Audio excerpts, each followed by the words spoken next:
Hello, আসসালামু আলাইকুম everyone. কেমন আছেন সবাই? আশা করি ভালো আছেন।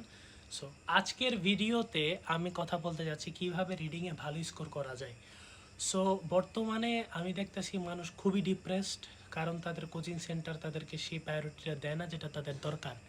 সো এটাই বাস্তব। যারা কোচিং সেন্টারে ধোকা খায় তারাই আমাদের কাছে আসে।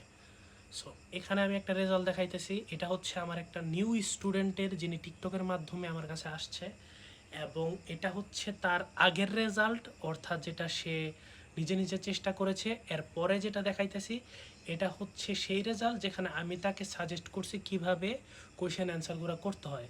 অর্থাৎ একটাতে দেখেন সে পাইছে 3.5 ব্যান্ড রিডিংয়ের মধ্যে, আরেকটাতে পাইছে 5.5 দেখাইতেছে, বাট এটা মনে হয় মিস্টেক হয়েছে, কারণ ওর 28টা হয়েছে আনসার। 28টা হইলে এখানে আনুমানিক হওয়ার কথা ছিল মেবি 6 বা 6.5, কিন্তু আসছে 5.5। হয়তো বা এটা ওয়েবসাইটের কোনো মিস্টেক।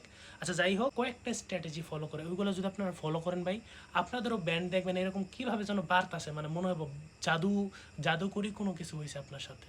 ঠিক আছে, সো ভিডিওটা শেষ পর্যন্ত দেখবেন। সো ফার্স্ট স্ট্র্যাটেজিটা হইতেছে, ভাই দোহাই লাগে, খোদার দোহাই লাগে, জীবনেও প্যাসেজ বিসমিল্লাতে পড়াই যাবে না। বিসমিল্লাতে কখন আপনি প্যাসেজ পড়বেন না।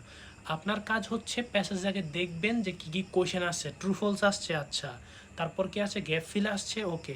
সো এইগুলো আগে মার্কিং করবেন। এতে নাউনগুলার মাধ্যমে কিছু কিওয়ার্ডস আছে, ওইগুলো আপনি নাউন যেগুলো আর কি, নাউনগুলো আপনি দাগায় রাখবেন, কারণ নাউন তো তারা প্যারাফ্রেজ করতে পারবে না। তারা তো প্রশ্নের সাথে আপনার প্যাসেজের কোনো মিল রাখবে না, তারা প্যারাফ্রেজিং করবে, মানে ওটাকে ঘুরায় লিখবে। তো ওই ক্ষেত্রে নাউনটা হচ্ছে আমাদের কাছে একটা কিওয়ার্ড, বা আমাদের কাছে বন্ধু বা আমাদের বড় ভাই, যেটার মাধ্যমে আমরা ওই অধ্যায়গুলোকে লোকেট করতে পারি প্যাসেজের মধ্যে, জাস্ট এই কয়েকটা নাউনের সাহায্যে। ঠিক আছে, সো ওইভাবে আপনি প্যাসেজ পড়বেন যখন আপনার প্রয়োজন। You have to read passage when you need. তাছাড়া আপনার প্যাসেজের দিকে তাকানোর দরকার নেই।